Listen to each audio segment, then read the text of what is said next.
This week on Q&A, our guest is Melanie Sloan, Executive Director of Citizens for Responsibility and Ethics in Washington.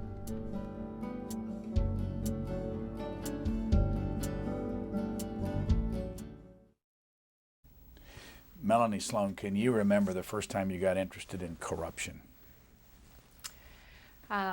That is a hard question. Probably back in the 70s with Richard Nixon, when I was paying attention just as a school kid and thought that what was going on with Watergate was so terrible. Where were you then? Well, in 1974, I was just 8 years old, so it's a while ago. But I have distinct memories of reading the covers of magazines and seeing about Nixon and having my dad explain to me what was going on, and it seemed pretty appalling. And it was quite a shock that our political leaders might not be everything we thought they were. When did you want to do something about it? How old were you when that started happening?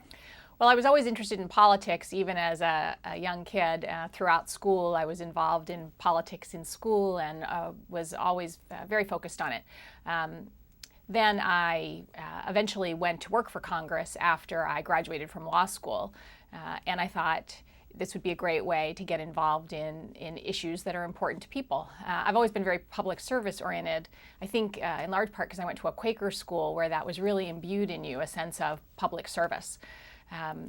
So after I got out of law school and I went to work on the Hill, I really enjoyed that, but I worked on a lot of crime issues and thought, well, a great place to go next would be the U.S. Attorney's Office, see how crime really worked for people involved in it. And it was really then when I was doing that when I started realizing how many problems there were in Congress that people weren't talking about. And of course, I'm really focused at that point on Tom DeLay, first the whip and then later the majority leader, who was, I thought, just the worst person out there, and yet so little was being done to stop him. Why was he the worst person out there?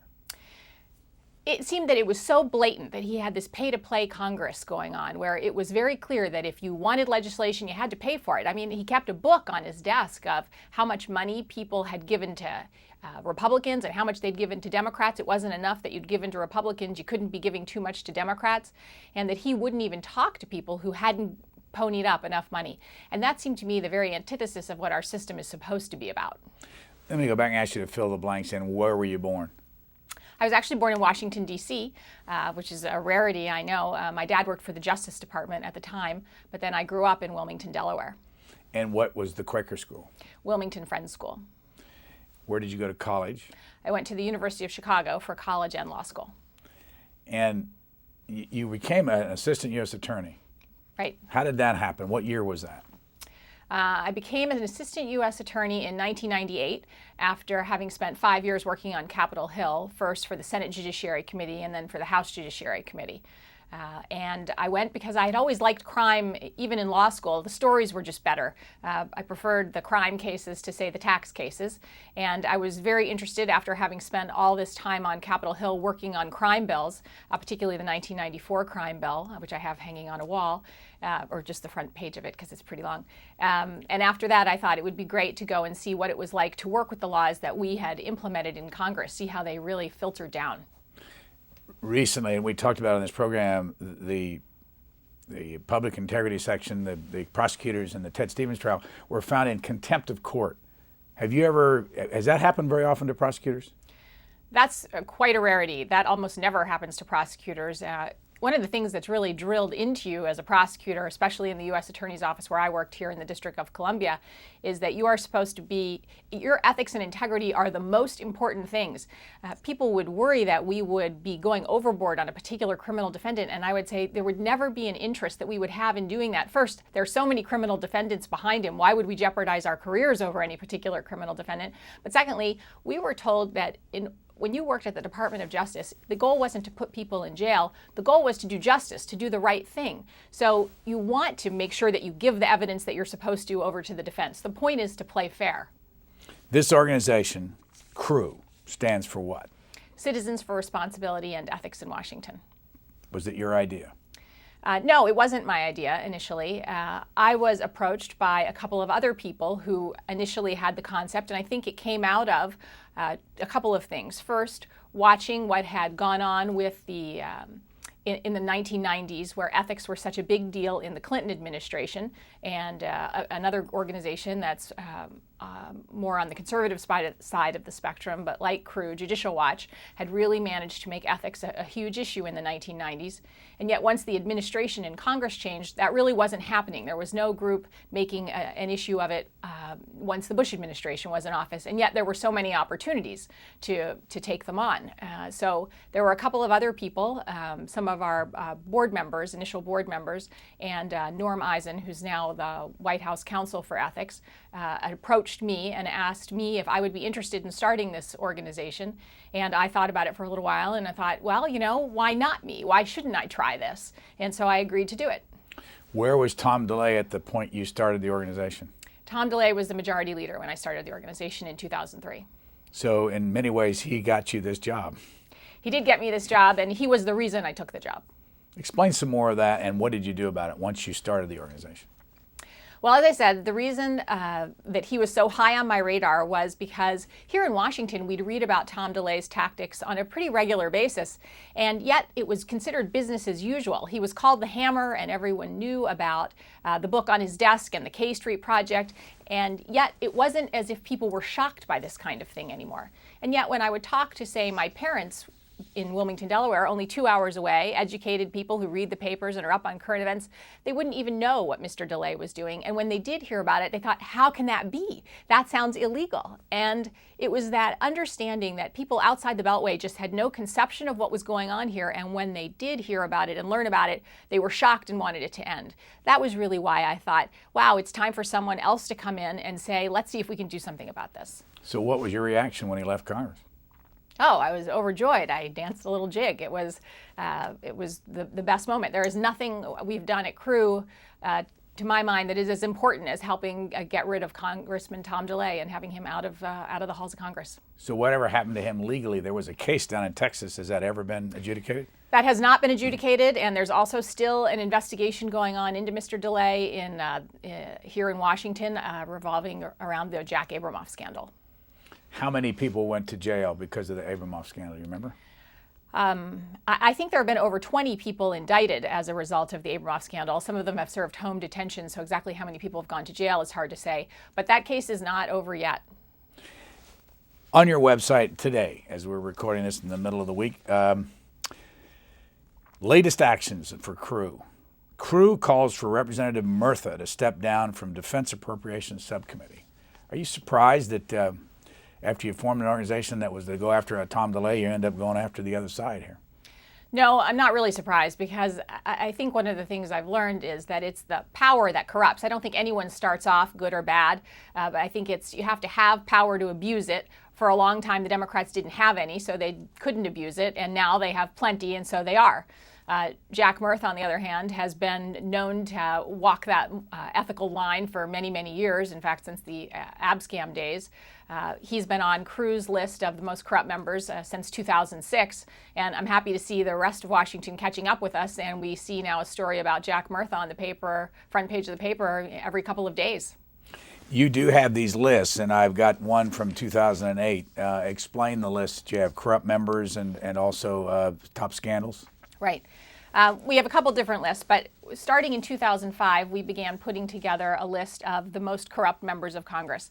And we initially called it Beyond Delay, because the point was, while we had focused so much on Tom DeLay in our early years, we wanted people to understand that it wasn't just Tom DeLay. There was a culture in Congress, and there were many members of Congress who were involved in unethical actions, not just DeLay. And that was why the report was initially named Beyond Delay. Now that we're so way beyond DeLay, we can't call it that anymore now that he's gone, so we just call it CREW's Most Corrupt list.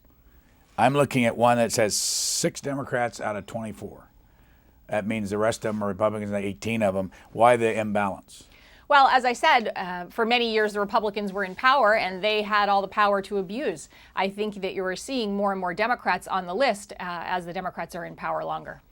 I'll name the Democrats. William Jefferson, Mary Landrieu. Let me just stop. Why Mary Landrieu's on this list? Mary Landrieu is on this list because she was involved in a what looks like a traditional pay-to-play scheme to me. There was an earmark that she put into a DC appropriations bill for something called Voyager Learning, and in return for the earmark, at the same time as she was putting the earmark in, she got over $30,000 in campaign contributions from people who had never before contributed to her, and the head of that organization, Randy Best, who was in fact a Bush pioneer. So it seemed that Ms. Landry was trading campaign contributions for an earmark. How do you go about, do you contact her office? We did not contact her office. What we did was there was a series that ran about this in the Washington Post, and based on what the Washington Post reported, and then we did our own digging on looking at her own campaign contributions, looking at Federal Election Commission data. We put all of that together, and then we wrote a letter to the Department of Justice asking for an investigation into Senator Landry's activities. So what's happened? Nothing's happened, and I think in large part because the statute of limitations would have run by the time we had complained about this. How big is your organization? How much money do you have to have every year to operate? We're pretty small. I think people would be surprised to know. We have, I think, about 13 people in our office here. We also have 3 people in an office in Colorado, and our budget is about $3 million a year. Why Colorado? We had initially decided to try and see if Colorado could serve as a model for other states. Did we want to open other state programs and see if we could do what we do at the federal level at the state level? And the answer is yes, we can. Most states have things like election commission data, campaign finance data, and open records laws that you can use the same way we use them federally. But what we've decided is we're not opening any other offices because it's very expensive and hard to maintain. You have on the list another Democrat, Daniel Lipinski. What did he do wrong? Right. Mr. Lipinski, member from Illinois, had, I think, a series of issues with a top staff member who was both working for Congress at the same time as he was trying to bring back money for a smaller city in Illinois. I think it was Oak Park, Illinois. And that violates all sorts of ethics rules. It also seemed that Mr. Lipinski was taking in money on some occasions when he was trading activities for it. What happened to that? This is from their 2008 most Nothing corrupt happened members. to that. Does it? When you name somebody corrupt and there's nothing that's happened, is there a problem there with kind of accusing someone without convicting them? Well, a couple of things on that point. First, I think that it is members of the American public should know what their members of Congress are up to. They should have to, these members should explain their conduct to the folks back home. So when we point out that there are problems with these members, the hope is that they will have to explain it to their constituents, and if there's really not a problem, so be it. But we don't just pick these out of a hat. We base these on things like stories that are written about these members' activities and campaign finance data and their own financial disclosure information. So we base all of this information, then we put together a report saying, hey, folks should know about this. To us, this looks like a problem. Now, that brings us to a whole other series of problems, which is the House in particular has an ethics process that's just been broken for 15 years or so now. So no matter what a member of Congress has done, the House Ethics Committee won't go after them. So basically, unless a member of Congress has committed something so egregious that it rises to the level of a crime where the Department of Justice gets involved, they pretty much skate free. But my view is just because the House isn't going to do its job, it doesn't mean I'm not going to do mine. You used to work for John Conyers, right? And you worked for Chuck Schumer when he was a member of the House. What did you learn from those two gentlemen? And is it difficult for you now, looking back at them, and if they did something wrong, would you nail them on your website like you did everybody else? We absolutely would nail them like we do everybody else, but I would of course say that is more difficult. Obviously in Washington, loyalty is valued above almost all things, and it is hard to take on your old boss. On the other hand, I have a very different job now than I did when I worked in Congress, when my position was then to support whatever their position was, and now my job is to point out any unethical conduct by members of Congress, so I take that seriously. I think the thing that I learned from Chuck Schumer, which I think anybody who is in Chuck's orbit learns, is that the media can be a very useful tool. And you can make your case by going to the American public, even if you can't get, say, a legislative change or you can't get a legal fix. So even if a member of Congress isn't investigated by the House or Senate Ethics Committee and the Department of Justice doesn't indict them, just by highlighting their bad conduct, we might be able to work a change where their constituents are aware of it and asking questions, and perhaps even push a corrupt member out of office. What kind of restrictions do you have? You're a 501c3 We are a C3. Tax-exempt foundation. Right. How far can you go? Well, we're strictly nonpartisan. We take on both Republicans and Democrats alike, and that's one of the requirements of a C3 organization. The other is we don't get involved in electoral activities. So, for example, we never say, don't vote for X person, but we say, well, when you are voting for X person, you should be aware of all of these facts. We're allowed to be issue-oriented, but we can't get involved in you should vote for or not vote for somebody. And because of that ban on electoral politics, we try not to take action, say, 60 days before an election, so that we can't be perceived as trying to influence an election. What do you think most members, and you were up there for a number of years, think about the ethics process? I think they think it's annoying, and it nags at them. Members of Congress tend to think, I didn't come here to police the conduct of other members of Congress. And they feel like it's like being in high school and tattling. They're not interested in filing complaints against each other, and they don't think it's what they're there for. They also think that groups like mine use this kind of material against them so that their political opponents can run against them based on ethics and make that an issue. So I think they find a lot of it unfair, but it's my view that you should be clean as a member of Congress, and we all as American citizens have a right to expect that. On one of your links, I came across governmentdocs.org. What is that? That is a website we started in order to collect all the documents that we get from the government. For example, we do many Freedom of Information Act requests a year, and we get literally thousands of pages of documents from all sorts of different government departments. And we wanted to put them up on a website where they were easily searchable, more than just in a PDF format where you usually can find, the way you usually can find documents, because this makes them more accessible. People can read them and tag them and perhaps use them for an entire other purpose. We've also started getting other organizations involved and have them putting their documents on the site as well. The goal is that this could be a repository for a vast collection of government documents that people around the world could access. When I got on governmentdocs.org, I came across all kinds of other names up at the top. And it just struck me that none of these existed. I know when I came to town years ago, Electronic Frontier Foundation, the Project on Government Oversight. The Public Citizen has been around for a long time. That's the old NATO organization, and now Joan Claybrook and Sidney Wolf and others are involved in it. Sunlight Foundation, that is how new? That's Ellen Miller's operation. Yeah, I think the Sunlight Foundation, which started after we came in, I believe may have started around 2006. So, and another one was American Rights at Work, and that's one I wanted to ask you about. I know this is not yours. David Bonnier, former member of Congress, is, I think, chairman of that operation? Yes, I think he is. But what I found interesting on there is it said, we support the Employee Free Choice Act. Is that allowed on these websites? I mean, well, we don't control what anybody else puts on the site. They're allowed to put whatever they want to put up, whichever documents they choose to put up, and we just make the site available. And we've invited, by the way, a huge spectrum of groups. We aren't even interested in only having liberal groups or nonpartisan groups.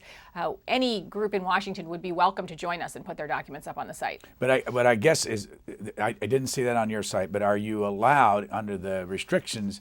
Because what I wanted to get to is that a lot of the contributors to all these organizations on the right and the left end up being political people. Right. And it's a way for them to support, and correct me if I'm wrong, support politically certain points of view through this, other than giving it to a candidate. Well, as a C3 organization, you are allowed to support certain issues, and so you can.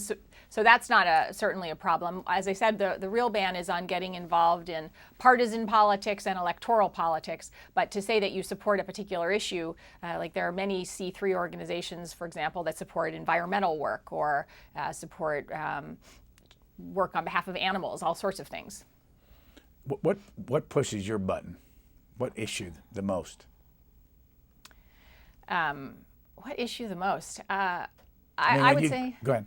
I would say for the work that I do at Crew, the thing that pushes my button the most is members of Congress who simply deny that there's a link between the campaign contributions and the financial benefits they've received and the legislation and earmarks they're putting out there. And from what you observed all these years, how many of them that you've found that do this get caught and get punished? A small fraction get punished. I mean, first of all, you have to realize that the way the American political system is set up, this is the status quo. Members of Congress are routinely trading campaign contributions for legislation, and when they deny it, I always find their denials laughable, because if it was really true that there was no connection, why is it, for example, that defense appropriators are getting so much money from defense contractors who are, say, not giving any money to members of the Judiciary Committee? Obviously, there's a connection there. On your list, the 6 Democrats you have, and then we can go with some of the Republicans. Another one is Alan Mollahan, and I asked you about him from West Virginia because I remember first reading about the accusations in the Wall Street Journal, but I also remember it being fed by an organization like yours at the time. What's ever happened to and what were the accusations against him? The accusations against Mr. Mollahan there were several, but most of them revolved around the fact that he was earmarking for a bunch of nonprofit organizations, and in return, the leaders of those nonprofit groups were heavily contributing to Mr. Mollahan's campaigns. So it looked like there was a direct link between the money that was going to the organizations, and that money was going right back into Mr. Mollahan's campaign coffers. There also turned out to be issues where he hadn't disclosed everything he was required to on his financial disclosure forms about certain property that he owned. And so what happened? That investigation is still ongoing. It's been several years now, and I've not ever heard that it's closed, but it can't be that active given how long it's been. But from your time in the Justice Department, when we hear this all the time, investigations ongoing, what really slows it down? So many factors can slow it down. Just for example, if you're going to do an investigation into somebody like Mollahan, they're going to want to get his tax forms. And you'd think that the Department of Justice would call the IRS and get the tax forms right away, but that can be many, many months in developing, in getting a hold of those forms. Also, you have to understand that at the Department of Justice, particularly in the public integrity section, ever since September 11th, they've had very few resources. FBI agents and prosecutors have been diverted to terrorism and aren't spending the kind of time on things like public integrity investigations. So they don't have the staff to make those things go quickly. What do you think of the corruption level in this town compared to when you first really got interested in this? Up or down? I think it's probably down. I think so many people have come into Congress in the past few years who came in on cleaning up Congress. It was their platform. It was the very issue that they won on. So I think it's a huge change, particularly given that the Democrats swept in 2006 on this platform, again, of cleaner Congress. They campaigned on the culture of corruption because it was so bad. And it had become so bad under Tom DeLay, which is not to say, by the way, that the Democrats have never had that problem. When I worked for Congress, I lost my job in 1994 in Congress, in large part because when the Democrats lost the House, they lost it on corruption issues. There had been the House banking scandal, the House post office scandal, and the scandal involving former chairman of the Ways and Means Committee, Dan Rostenkowski. And the Democrats were just deaf. They were totally tone deaf to the issues of corruption. Newt Gingrich made it a platform of the contract with America, and they rolled in on that. And yet, astonishingly, 10 years later, the Republicans had forgotten all the lessons that they had learned, and they lost on the exact same platform. So history just repeats itself. Have you ever met Tom DeLay? No, I haven't. One that's very visible, the last Democrat on the list here, it's very visible in this town, is Charlie Rangel. Correct me if I'm wrong, it started in the New York Times. It did start in the New York Times, and the first story that we read about Mr. Rangel was about the number of apartments he was renting in Harlem at subsidized rates, and that has in fact drawn a lot of anger in New York City because it's so hard for people to get these rent-controlled apartments. But that was just one issue. He had too many of those apartments. One of them, he turned out, he was using for his political action committee, which is a violation of FEC law, as well as New York law, which says these are supposed to be used for residences, not for businesses. And then it turns out he owns property in the Dominican Republic that he hadn't been disclosing on his the income from it on his financial disclosure forms. And then, to my mind, the most serious allegation came last, which is that he was. He proposed a legislative fix for a company called Neighbors Industries that would have saved them billions of dollars in taxes in return for campaign contributions to the Rangel Center, a center that's being built onto City College of New York, and he was soliciting funds for it. So whatever happened after these accusations were made? Well, Mr. Rangel himself submitted a complaint to the House Ethics Committee, and he did that because he's trying to clear his name, and only members can file against each other, and there's a truce, so they won't file against each other. So he filed against himself for the House Ethics Committee to hopefully clear him. The House Ethics Committee, despite many months now, has not come back on that investigation. I think it will be hard for them to clear him altogether. What's this Office of Congressional Ethics? The Office of Congressional Ethics was designed by Nancy Pelosi when she was campaigning on this culture of corruption, as this was the answer of how they were going to fix the House ethics process. They were going to put in this independent Office of Congressional Ethics, and since, as I said, groups like ours aren't allowed to file complaints with the House Ethics Committee, and by the way, that was a Murtha change. Murtha didn't want anybody to be able to file with the House Ethics Committee, but so people like us can now file with the Office of Congressional Ethics. The problem with this Office of Congressional Ethics is it doesn't have any subpoena power, it doesn't have real authority. All it can do is do a preliminary investigation and then refer a matter over to the House Ethics Committee if it needs further action. It's chaired by David Skaggs, Right. former member of Congress, and this minority is Porter Goss. Right. These are former members of Congress. Do they lobby now? I don't actually know what either one of them does right now. There are other former members on this list also. I think Mrs. Burke from California, and go down the list. But has there been any evidence that the OCE, the Office of Congressional Ethics, has changed anything? No, although the Office of Congressional Ethics has really just gotten started. It's only in the past few months that they've started taking on any matters at all, and we've yet to see any evidence that they've done anything. Their staff director is a guy named Leo Wise, who comes from the Justice Department, who I think is a man of integrity and is a good prosecutor, but truthfully I think he's going to be stymied by the setup of the organization itself. So I'm a potential donor to your organization, and I'm meeting with you. What do you tell me? I tell you about many of the things that you and I have discussed. I talk about the kind of actions that Crew takes, and I warn, by the way, all our donors that we are nonpartisan, and so if you're going to be upset that we're taking on a Democrat or a Republican, a specific person, we're going to end up having a problem. And we explain that we believe that honesty and integrity are important values, and those are what we are searching for in our political figures, and we're trying to push for those. And how do you show me that you can be successful? I mean, I'm going to give you $50,000, and how do I get my money's worth out of this? Well, I show you our history, and I talk about what we've done. I talk about the fact that we were the group that wrote the ethics complaint that was filed against Tom DeLay after a 12-year truce, and that it did lead to Mr. DeLay being admonished by a unanimous ethics committee.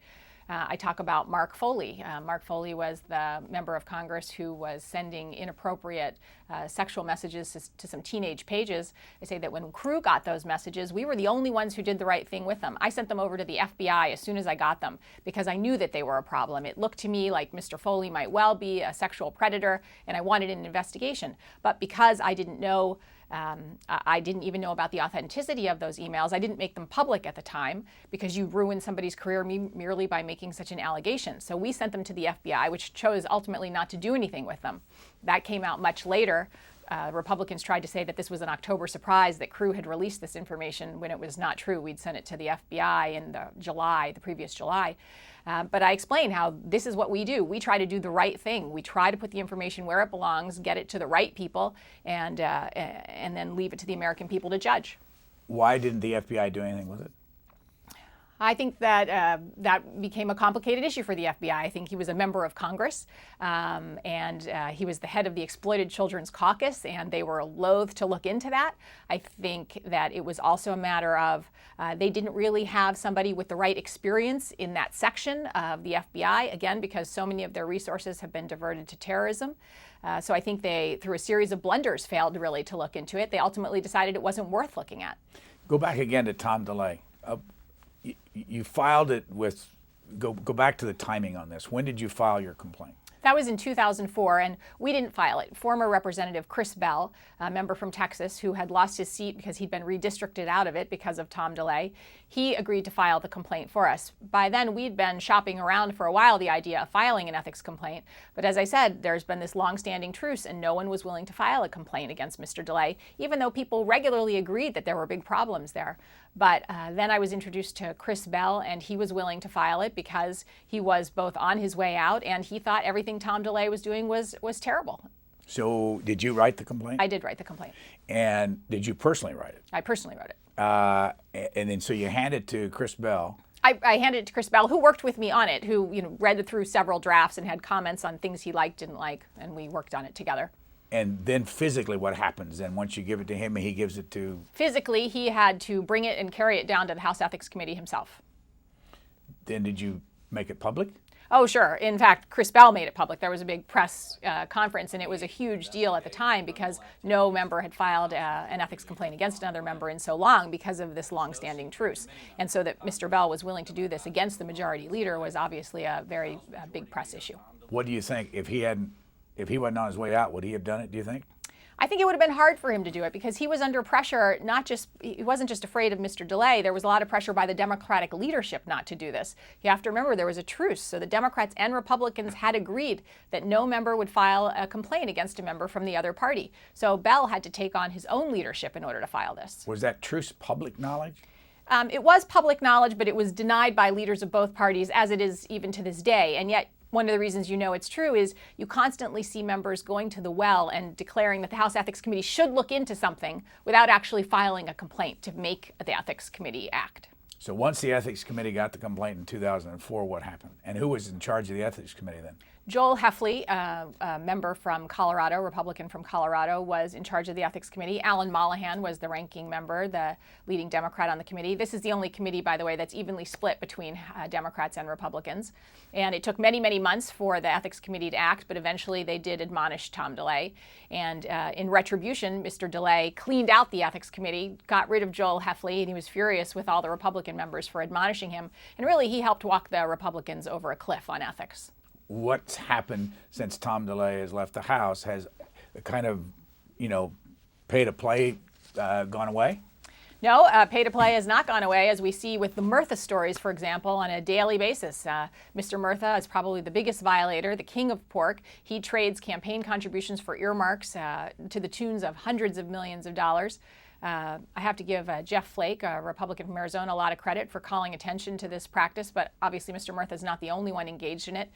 Jerry Lewis, the ranking member of Appropriations Committee, Republican from California, has been under federal investigation for his role in trading appropriations for campaign dollars.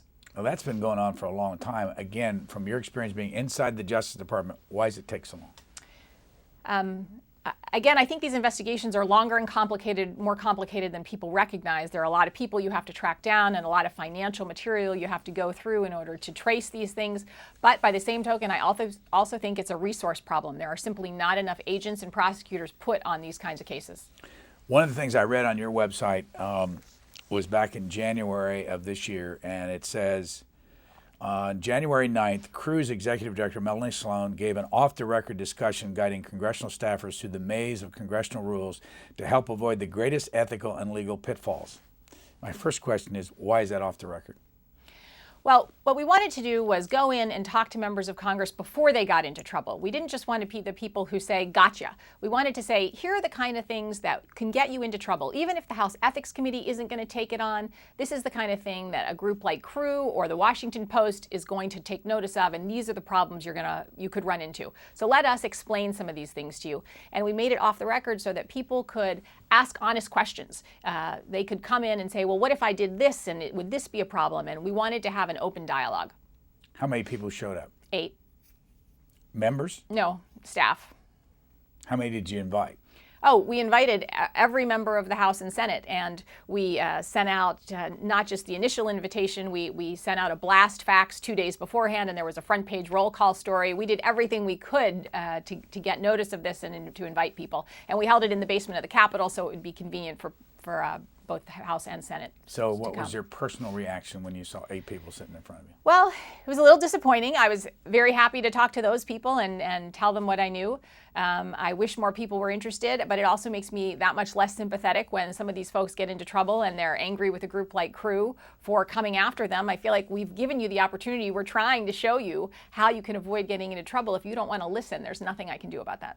Well, let me just suggest that if I remember, I'd say, look, we don't need you to tell us how to do how to be ethical.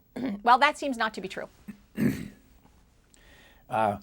You also provide on your website a memo, guidance on congressional ethics. Did you write this?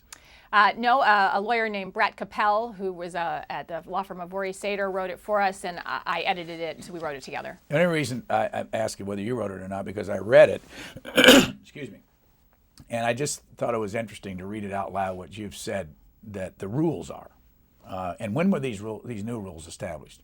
This is I'm going to under House Rule 25.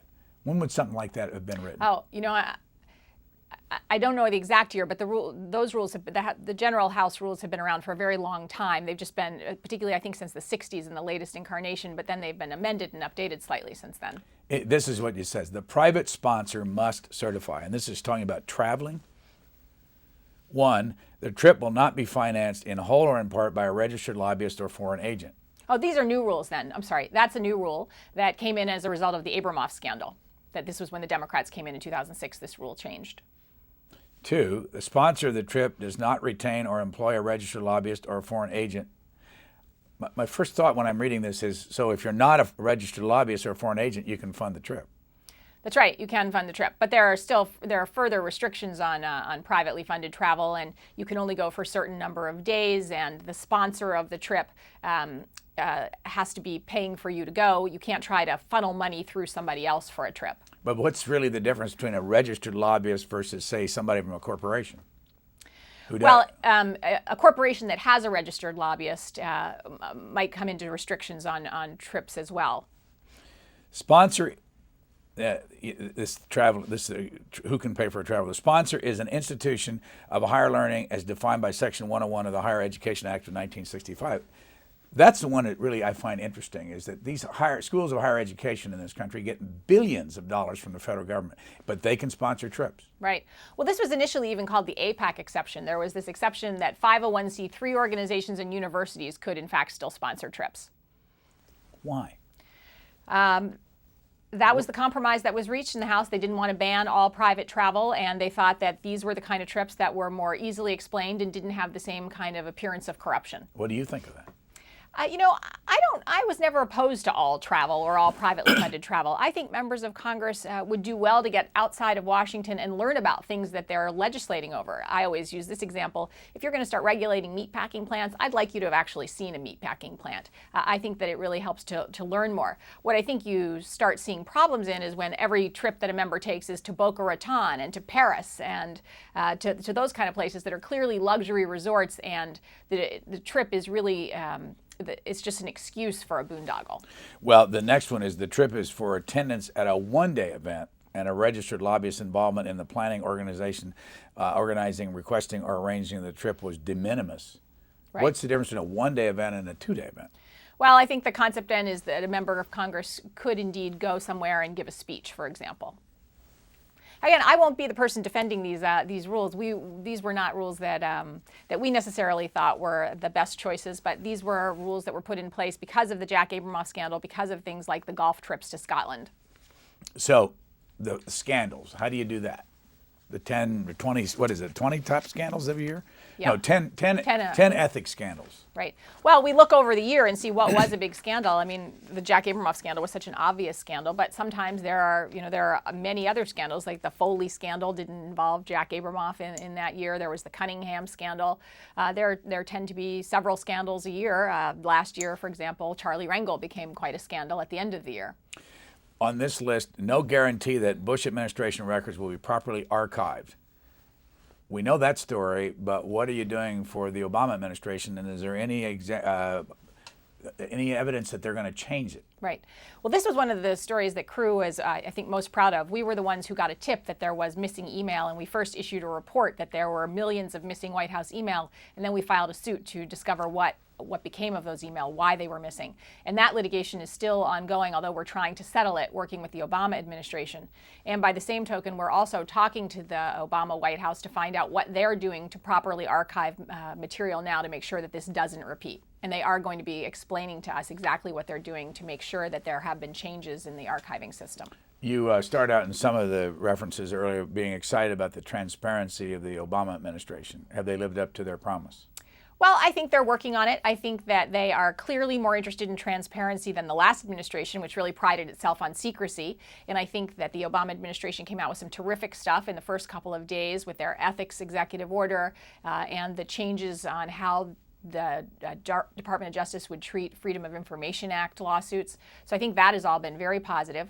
I think the administration has gone a little too far on its anti-lobbyist rhetoric, and I think there have been some real problems there, and I think people have been surprised at Crew's reaction to that because we're seen as an organization that bash lobbyists because we were so on top of, for example, the Jack Abramoff scandal. But we think there are good and bad lobbyists, like good and bad everything else, and the administration is not doing itself any favors by banning the hiring, for example, of any lobbyist. I mean, there are all these terrific people who work for, say, environmental organizations as lobbyists during the past 8 years, and we'd want the benefit of their expertise over in the White House. So what are the most important things you're working on right now? Right now, we're working on these lobbying issues. The other half of that is not only can people not go and work in the White House, but the White House has banned lobbyists from coming in to ask for Stimulus Act money. This is something that I think has been a little disingenuous by the administration. They said, well, lobbyists can't come in, but they can file something written. But the problem is that big corporate executives can come in. And so really, and none of those meetings will actually be disclosed. So meetings or discussions with lobbyists will be disclosed. These meetings with corporate titans won't be. We're actually going to have less disclosure, not more. And we think that's a problem. In addition, we're just shifting the lobbying. Rather than an actual registered lobbyist being the person who comes in, the person in the firm who isn't a registered lobbyist comes in and asks for the Recovery Act funds. So that's one of the things we've been plugging away at. Another thing we're working on right now is to make sure that records are being preserved throughout the administration. One of the problems that we've seen is that records management is the laws have not kept up with the technology. And so things like electronic records are just not properly managed across the administration, and they're just gaping holes. The National Archives and Records Administration is just not doing its job, and we're working to see that they are that they change their laws and they change their oversight and act much more aggressively to improve the maintenance of records. Another thing that we're working on that I think is important is the problem of veterans returning home with post-traumatic stress disorder.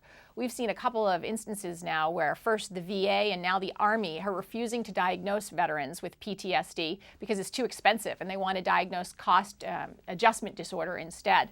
So we're working both to push Congress to investigate this and to gather documents to prove that this is happening. You told us you have about a $3 million a year budget, 13 people working for your organization. You've been in business for about 6 years. 6 years. How long are you going to stay with it? That's hard to say. It's a lot of work, and it is hard to always be the one telling everybody else they're doing the wrong thing. Sometimes you'd like to be a little more positive, and that was, I think, part of the reason we did the ethics training, for example, to try and be more positive. But I think it's important that groups like Crew are around and focused on these kind of issues, because I think it's the only way we're going to be able to keep politicians honest. I'm looking at your board of directors. 1, 2, 3, 4, 5, 6, including you. The chairman, Daniel Berger? No, Louis Mayberg. Louis Mayberg. Why? Who is Louis Mayberg? Louis Mayberg is the head of a mutual fund in Maryland called Pro Funds, and he is one of the initial founders of Crew, and he is a nonpartisan guy, very independent, but just thought that there was a real problem with congressional ethics. He ran into some problems with bank regulators back in the 80s during the whole savings and loan crisis, and he thought people behaved dishonestly and disingenuously depending on who their campaign contributors were, and it's just been an important issue to him. And when did he get into this? Well, he helped found Crew back in 2003. Although it's interesting, we actually started talking about Crew in August of 2001 or July of 2001, and then after September 11th, we tabled the discussion for a while. Who is Daniel Berger? Daniel Berger is a trial lawyer in Philadelphia, and he's been involved with the organization since its early days as well. So how did you meet him? I met him through Louis Mayberg and Norm Eisen, who knew him. Erwin Chemerinsky. Chemerinsky, who is he? Mr. Chemerinsky, Professor Chemerinsky, is a leading constitutional law professor. We're so excited to be able to work with him, and he is now the dean of a new law school out at the University of Southern California. At UCLA at Irvine, the first new law school in decades. And we met him through our work on the Wilson case. He consults with us and helps us in the lawsuit. We represent Joe and Valerie Wilson in their case against Scooter Libby, the former Vice President Cheney, and Karl Rove. You represented them? Yes, we do still represent them. Legally? Legally. How does that work? They're our client. We currently have asked, their case was dismissed at the district court level, and that was upheld by the Court of Appeals. We have a petition for certiorari in with the Supreme Court, which Professor Chemerinsky wrote for us, and we're waiting to see if the Supreme Court will take the case. So do you operate as a law firm then? We have represented clients before, so yes, in that respect, we have, in addition to the work you and I have talked about on congressional ethics, Crew has at least 12 lawsuits going on at any given time. What are some of the others? We have a lawsuit, as I said, regarding the Office of Administration regarding the missing White House emails. That's the White House Technology Office. We have a lawsuit against the Department of Homeland Security over visitor records, whether people who visit the White House, whether those are agency records, which are subject to the Freedom of Information Act, or whether they are presidential records and can be kept secret. We've been winning in the court on that, and so far it looks like those are going to turn out to be public accessible records. When you were an assistant U.S. attorney, did you appear in court? Very regularly. Now, do you do it on some of these cases? I have not. I've appeared in court only once, where we handled a criminal matter for somebody. But generally speaking, our chief counsel, Ann Wiseman, has done most of the court appearances. Craig Kaplan is a member of your board. Who is he? He's a lawyer in New York. And how did he get on this board? He's involved in lots of progressive organizations and progressive causes, and I met him, and he expressed a lot of interest in Crew's work, and he's also worked with a lot of nonprofits, so he's great at advising us on how we can best meet our fiduciary obligations as a nonprofit. One more, John Luongo. John Luongo is a venture capitalist out in Southern California. Again, he's very involved in a lot of progressive causes, and that was how I met him. Now, there's so many organizations in town. How do you differentiate what you do from all the other? We just talked about some of the others, and we haven't even talked about some of the conservative organizations. Right. Well, Crew was started because we thought that there was really a gap not being filled, a gap that there was no organization using the legal system to aggressively target unethical conduct. And that's what we came in to do. We have specific legal tools that we try to use to go after unethical members, and that can be a Freedom of Information Act request, or we file IRS complaints, we file complaints with the Federal Election Commission, we file complaints with the Department of Justice. But everything has a legal angle. We look for the legal hook to expose the unethical conduct. That's really, I think, the main difference between what we do and what so many other good government organizations do, as terrific as they are. Do you feel you're competing for money a lot with other organizations? Well, I think in this environment, particularly now that there's this financial turndown, every organization is competing for money, and it's always an issue. You're always worried about where your next dollar is going to come from, and are you going to be able to stay in business?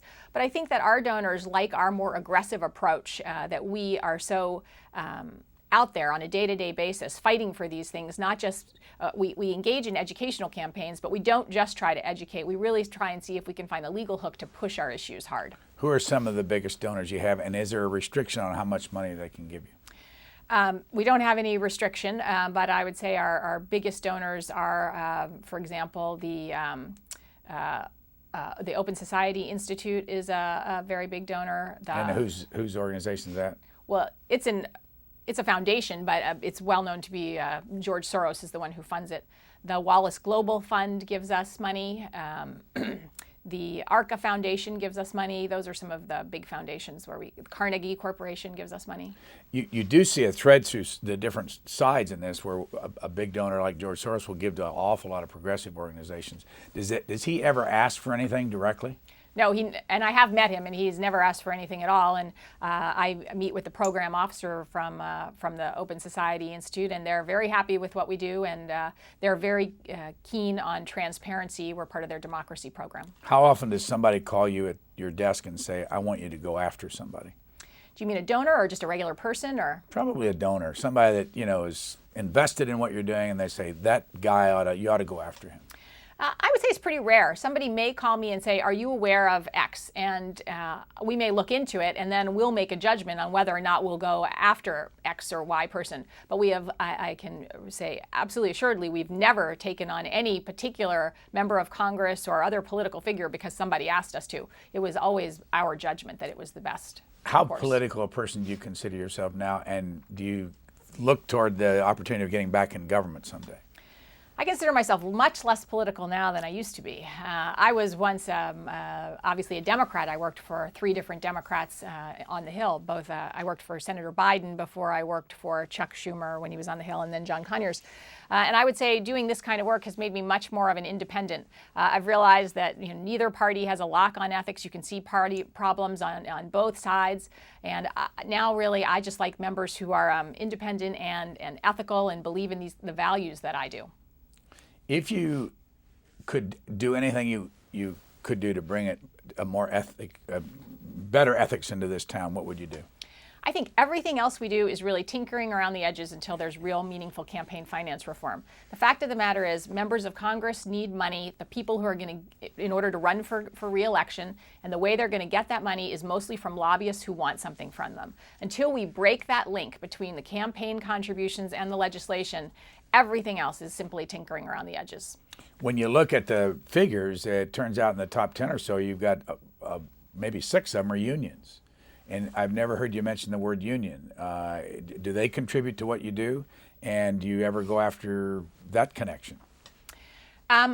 We have not gone after any particular union.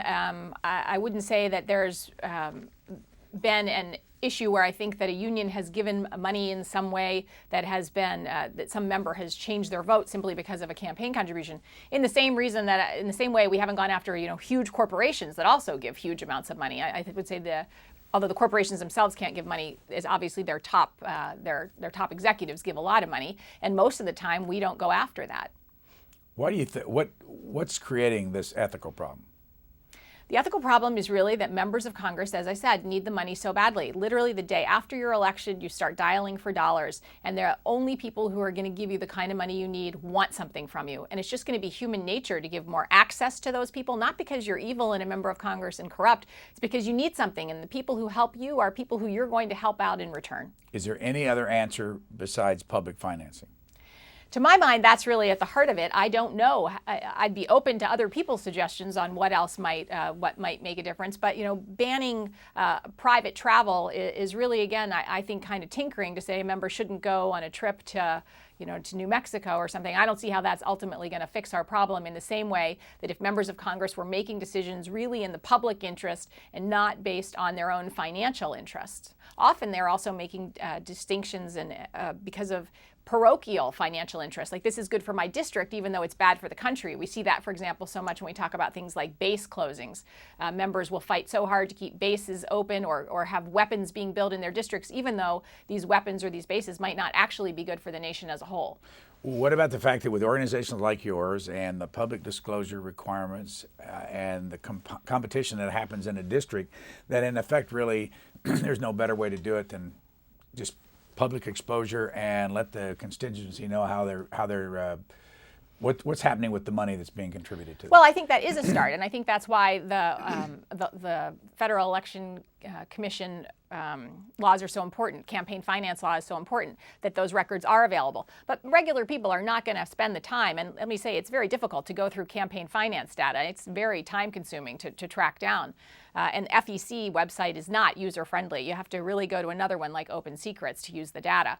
But most people aren't going to do that. So you'd really then rely on groups like mine to make the connection, to say, hey, did you know that while your member of Congress is deciding on this banking issue, here's all the money they got from banking executives? Because regular people don't have time to do that kind of research. The Federal Elections Commission website's government, the OpenSecrets.org, is Center for Responsive Politics? Yes, it is. Why is it that the private groups do a better job than the government groups that every taxpayer pays for?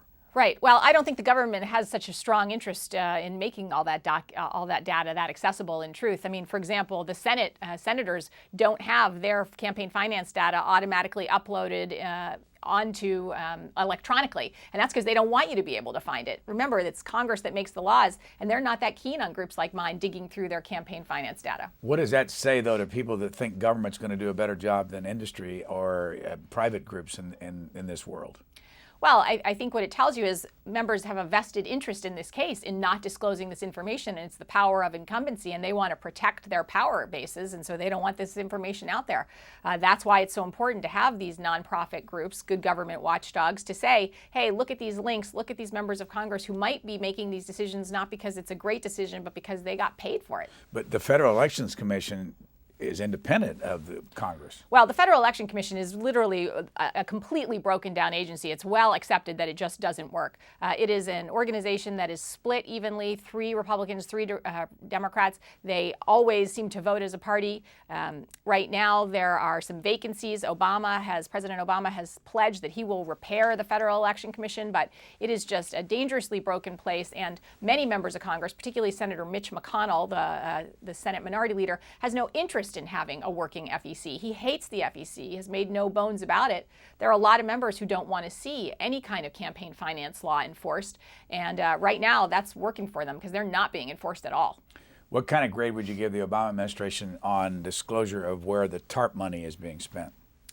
I think they could be doing a much better job on that. They've been saying that some of that they need to keep some of that information secret because banks otherwise won't want to take the money. And we, for example, have submitted 2 different Freedom of Information Act requests regarding the expenditure of TARP funds. And one, we're now suing the Federal Reserve Board for failing to tell us which 22 different banks received over $2 trillion in aid. So I think that there could be a lot more transparency there. We're looking forward to litigating that because we don't think that the Obama administration has a leg to stand on in refusing to make that information public. It's our money. We have a right to know where it's being spent. When you file a Freedom of Information Act request, where do you file it? Well, you file it with the agency from which you want the information. So if it's you want information from the Federal Reserve, you file it with the Federal Reserve. How does the public know that that's been filed? Well, we always, whenever we file those, we put them up on our website right away. It's rarely a media story when you file a Freedom of Information Act request, or even when you file the lawsuit, which we then did in the Federal Reserve case because the Federal Reserve has refused to give the information, so then we're suing for it.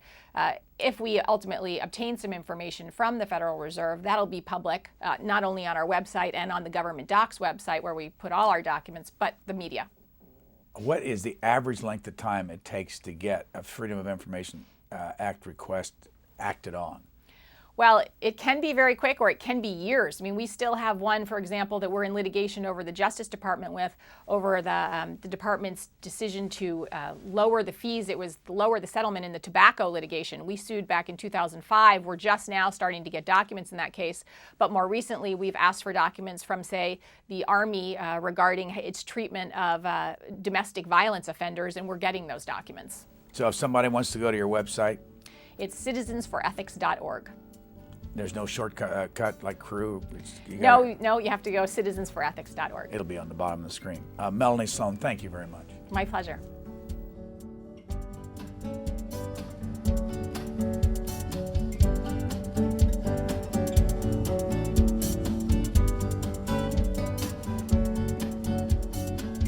For a DVD copy of this program, call 1-877-662-7726. For free transcripts or to give us your comments about this program, visit us at qna.org. Q&A programs are also available as C-SPAN podcasts.